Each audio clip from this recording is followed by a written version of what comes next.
Prepare-se para uma viagem fascinante no tempo, para descobrir como o dinheiro se tornou um pilar da sociedade moderna. Desde os primórdios da humanidade, o comércio sempre existiu. Há milhares de anos, quando a humanidade ainda vivia em comunidades agrícolas, os homens não precisavam do dinheiro. As poucas pessoas que existiam moravam em cavernas, cobriam seus corpos com peles de animais e comiam aquilo que caçavam ou pescavam. Mais tarde, quando o número de pessoas aumentou, formaram-se pequenas comunidades. Além da caça e da pesca, algumas pessoas passaram a se dedicar à agricultura e a produzir ferramentas, armas e vasilhas de barro para cozinhar. Quando as pessoas de uma comunidade precisavam de um objeto que não produziam, iam a uma comunidade vizinha e faziam a troca por coisas que não existiam por lá. Assim foi criado o escambo, que é a troca de um objeto por outro. O escambo foi a primeira forma de comércio. As pessoas trocavam bens e serviços por meio de sistemas de escambo. Por exemplo, um agricultor poderia trocar sua produção por tecidos feitos por um artesão. Esse foi o primeiro tipo de comércio que existiu e funcionou bem durante muito tempo. No entanto, à medida que as sociedades evoluíam e se tornavam mais complexas, o sistema de escambo começou a apresentar problemas. A principal dificuldade era que, às vezes, as pessoas não tinham algo que o outro desejava ou precisava. Além disso, o sistema era muito ineficiente, pois as pessoas tinham que carregar seus bens de um lugar ao outro. Como você pode ver, essa troca causava muita confusão. Imagine a cena: você está na pré-história, precisando de algo que o seu vizinho tem, mas o que oferecer em troca? As pessoas da época tiveram uma ideia genial: dar um valor a certos objetos e alimentos para usá-los como dinheiro. Isso mesmo, conchas, plumas, tabaco, peles, pedras, sementes, cereais e até mesmo sal passaram a ser usados como moeda de troca. Se você precisasse de algo, poderia oferecer esses objetos e alimentos em troca. Aliás, você sabia que salário vem da palavra salário do latim, no Império Romano, que deriva da palavra sal? Isso porque o sal foi um produto muito apreciado pelos romanos, porque ele tem algumas propriedades muito específicas. Primeiro, porque ele é excelente para a cicatrização de feridas e também para a conservação de alimentos e dar gosto. Exatamente por isso que o sal foi considerado um alimento sagrado.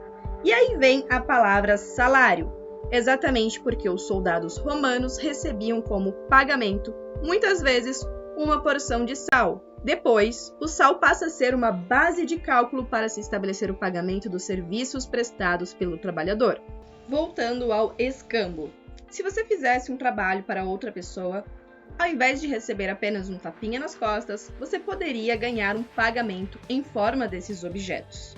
O dinheiro pode ter evoluído ao longo dos anos, mas a ideia de dar um valor a algo para usá-lo como moeda de troca foi um grande avanço na história humana. No Brasil, após a chegada dos portugueses, o pau-brasil passou a ser a principal mercadoria utilizada como elemento de troca.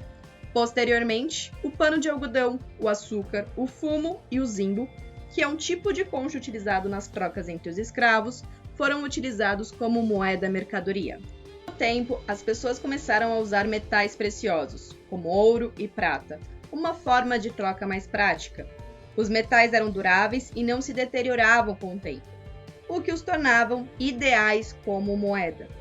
A partir daí, a cunhagem de moedas de ouro e prata se tornou uma atividade comum em várias civilizações antigas, como a grega, a romana e a chinesa. Os metais preciosos eram muito desejados por causa da sua beleza e dificuldade de obtenção, o que aumentava o seu valor. Os primeiros comerciantes carregavam sacos de ouro e prata e balanças para pesar a quantidade necessária para as trocas. Mas essa tarefa era complicada e perigosa, já que as estradas estavam cheias de ladrões e bandidos. Foi então que surgiram as primeiras moedas, que eram peças de ouro ou prata marcadas com seu peso, valor e desenhos ou legendas dos governantes que as circulavam em seus domínios. No entanto, sair com um saco de moedas para comprar mercadorias ainda era arriscado. Por isso, os comerciantes começaram a depositar suas moedas em casas de pessoas em quem confiavam, como os ourives, que eram encarregados de trabalhar com os metais nobres. Lá, as moedas estavam seguras e os comerciantes recebiam um recibo, prometendo que as moedas seriam devolvidas quando solicitadas. Sempre que compravam mercadorias, os comerciantes retiravam parte de suas moedas da casa do ourives, e o dono da mercadoria recebia as moedas do comerciante e também as depositava na casa do ourives. Os ourives, que eram encarregados de guardar as moedas dos comerciantes, começaram a ter uma ideia revolucionária. Em vez de ter que lidar com o peso e o risco de transportar o ouro e a prata, eles perceberam que poderiam emitir recibos que representavam a quantidade de metal que estava sendo guardado em suas casas. Esses recibos de papel se tornaram as primeiras cédulas e se tornaram muito populares entre os comerciantes, pois eram mais fáceis de transportar e não corriam risco de serem roubados pelos ladrões nas estradas. Os ourives também perceberam que poderiam emprestar o dinheiro que estavam sendo guardado em suas casas para reis, governantes e outras pessoas, em troca de algum benefício ou favor. Essa prática os transformou nos primeiros banqueiros, e eles começaram a emprestar dinheiro a juros para pessoas em todo o mundo. Por muitos anos, os recibos dos ourives foram usados como cédulas, e eles foram trocados pelo ouro e pela prata, depositado nas arcas dos banqueiros. No entanto, essas moedas em si não eram suficientes para manter a economia em funcionamento. Era necessário um sistema bancário confiável para que as transações comerciais pudessem ocorrer sem problemas. Hoje, nós continuamos usando cédulas, mas já não as trocamos por ouro e prata, como se fazia antigamente. Com elas, compramos as coisas de que precisamos ou queremos. Foi assim que os primeiros bancos surgiram, oferecendo serviços como depósitos, empréstimos e até mesmo transferências internacionais de dinheiro. Atualmente, além das notas e das cédulas, existem outras formas de pagamento.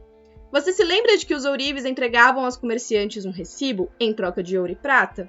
Então, da mesma maneira, se tivermos dinheiro em um banco, podemos receber um talão de cheques ou um cartão de crédito. Com o advento da Revolução Industrial, a economia global se expandiu rapidamente. Os negócios começaram a se tornar cada vez mais complexos, o que exigiu uma moeda mais sofisticada. Foi então que o papel moeda foi introduzido. O papel moeda permitiu que as transações comerciais ocorressem de forma ainda mais rápida e eficiente, facilitando a expansão da economia global. Nos dias atuais, o dinheiro assumiu um papel ainda mais importante na sociedade. Com a globalização e a digitalização, as transações comerciais ocorrem em uma escala nunca antes vista. As criptomoedas, como o Bitcoin, oferecem uma alternativa digital ao dinheiro tradicional, permitindo transações quase instantâneas em qualquer lugar do mundo. Em resumo, a história do dinheiro é uma história de evolução contínua, desde os dias em que as tribos indígenas trocavam peles até os dias modernos, em que podemos fazer compras em qualquer lugar do mundo com um simples toque no nosso celular. O dinheiro sempre esteve no centro da economia global e, sem dúvida, continuará a evoluir e se adaptar às mudanças da sociedade. Em geral, cada país tem a sua própria moeda. No Japão, o iene, nos Estados Unidos, o dólar, no México, o peso mexicano, na Venezuela, o bolivar. Porém, vários países do continente europeu, a exemplo da Alemanha, Espanha, França, Itália e Portugal, uniram-se, formando a Comunidade Econômica Europeia. E a partir de 2002, adotaram uma moeda única para todos eles. Essa moeda chama-se euro. No Brasil, a moeda que nós utilizamos é o real. Algumas curiosidades sobre o dinheiro. As primeiras formas de dinheiro conhecidas são os lingotes, ou barras de metal, que eram usados na Babilônia há uns 5.000 anos. O gado, uma mercadoria muito utilizada como dinheiro, era um tipo de dinheiro interessante, porque se multiplicava quando as vacas davam cria. Porém, davam prejuízo quando o gado ficava doente e morria. Além disso, era uma moeda de difícil transporte. O crescimento do dinheiro trouxe para as pessoas foi o de facilitar a vida daqueles que pretendiam guardar parte dos seus ganhos para gastar no futuro. Afinal, é muito mais fácil guardar dinheiro do que vacas, cereais e sal, que podem desaparecer repentinamente. E esse foi um breve resumo sobre a história do que é o dinheiro. Se você está aqui devido à competição e está aguardando a dica secreta, aqui vai! Você precisa descobrir o código que está nesse vídeo. Para isso, deve resolver as equações abaixo. Elas mostram em que minuto do vídeo você vai encontrar as pistas. Por isso, fique muito atento. Passo 1. Resolva a equação e vá para o minuto cuja resposta é o resultado da equação. Somente no minuto certo você vai encontrar a pista. A pista 1 é muito importante para descobrir o código. Passo 2. Resolva novamente a segunda equação e vá para o minuto do vídeo cuja resposta está no resultado da equação. Lá você vai encontrar um código. Passo 3. Resolva a equação e vá para o minuto do vídeo. Lá você vai encontrar a terceira e última dica para resolver o problema. Após ter descoberto qual é o código, você deve clicar no link abaixo desse vídeo e responder qual o nome da sua escola, qual o seu nome completo, qual o ano, sala e qual é o código. Os vencedores receberão os prêmios conforme combinado. Boa sorte e que comecem os jogos!